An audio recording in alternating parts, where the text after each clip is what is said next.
Hi, welcome back, preschoolers. It's Miss Trisha again. Today we're going to read a new story about this man. Have you ever seen a picture of this man before? His name is Martin Luther King Jr., and he did some amazing things for our country. This is a book called Martin's Big Words, and it's all about the life of Dr. Martin Luther King Jr. It was written by Doreen Rappaport and illustrated by Brian Collier. So we're going to read this story today. Martin's Big Words. When we open it up, do you see how the title page looks kind of like, these are called stained glass windows. Sometimes you see those in a church. So let's read our story and hear all about Martin's big words. I'm going to shift this around a little bit this way so you can see better. Okay?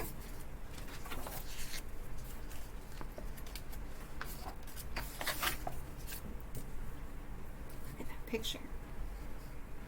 Everywhere in Martin's hometown, he saw the signs, white only.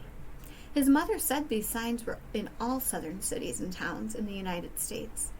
Every time Martin read the words, he felt bad, until he remembered what his mother told him. You are as good as anyone. Check it out. There he is, with his mom. And it says white only on the drinking fountain.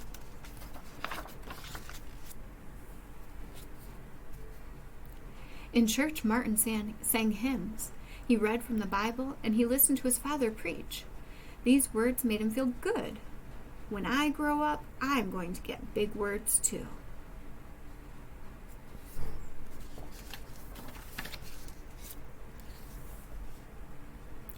Martin grew up, and he became a minister like his father.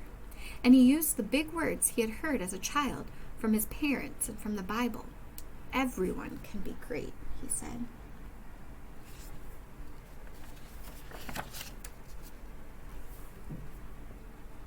He studied the teachings of Mahatma Gandhi, and he learned how the Indian nation won freedom without ever even firing a gun. Martin said love when others said hate. Hate cannot drive out hate. Only love can do that.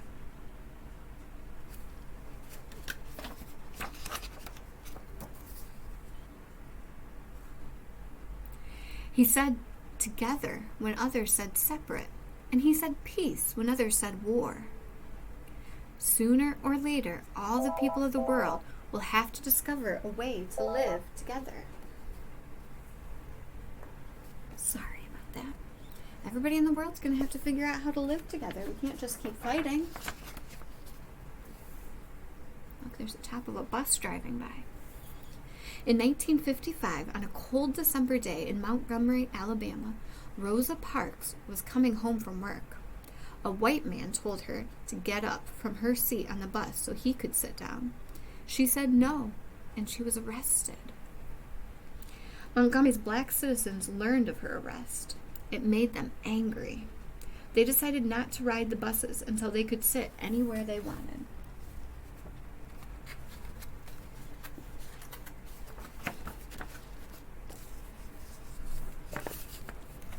Let's put it this way so you can see that picture better. For 381 days, they walked to work and school and church. They walked in rain and in cold and in blistering heat.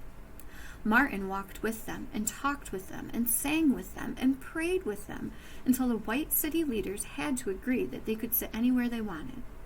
When the history books are written, someone will say there lived black people who had the courage to stand up for their rights. Look at them walking. They wouldn't take that bus after they did that, after they arrested Rosa Parks.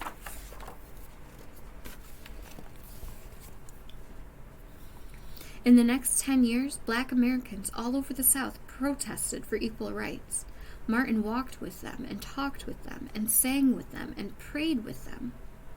White ministers told them to stop.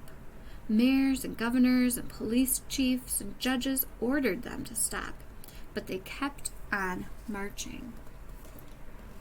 Wait. For years I have heard the word wait. We have waited more than 340 years for our rights.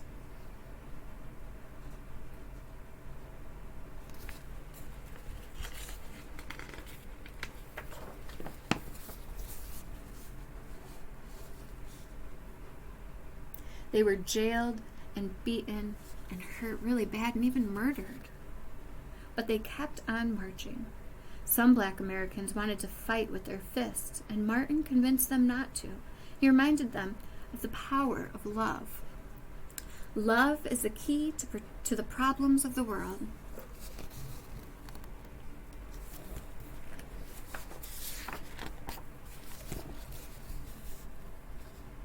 Many white Southerners hated and feared Martin's words. A few threatened to kill him and his family. His house was bombed and his brother's house was bombed, but he refused to stop. Remember, if I am stopped, this movement will not be stopped, because God is with this movement.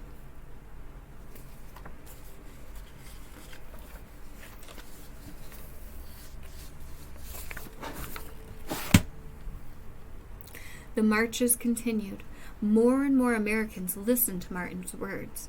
He shared his dream and filled them with hope. I have a dream that one day in Alabama, little black boys and black girls will join hands with little white boys and white girls as sisters and brothers. After 10 years of protests, the lawmakers in Washington voted to end segregation. The white-only signs in the South came down.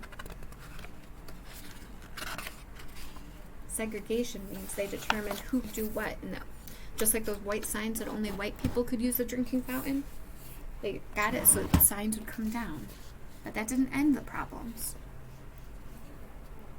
Dr. Martin Luther King Jr. cared about all Americans. He cared about people all over the world, and people all over the world admired him. In 1964, he won the Nobel Peace Prize. He won it because he taught others to fight with words, not with fists.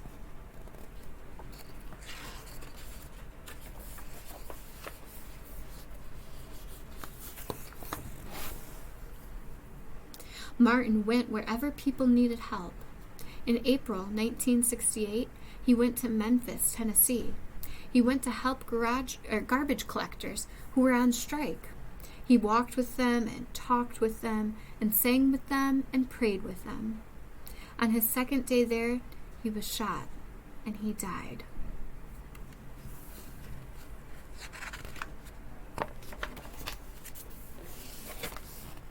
His big words are alive for us today.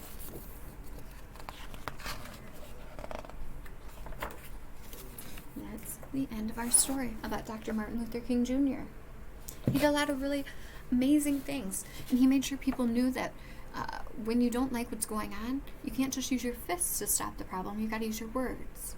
He helped lead freedom for people who looked like him, who had black and brown skin, when people who had white skin weren't giving them those freedoms. It's important that we remember him, not just today, but that we take his lessons and we do them every day. Okay? We're going to learn a song today about Dr. Martin Luther King and about his dream that he had for peace among people. And then we're also going to do some other things too. So I want you to make sure you click on the other links so that you can learn some more about Dr. Martin Luther King Jr. with us. Okay, take care.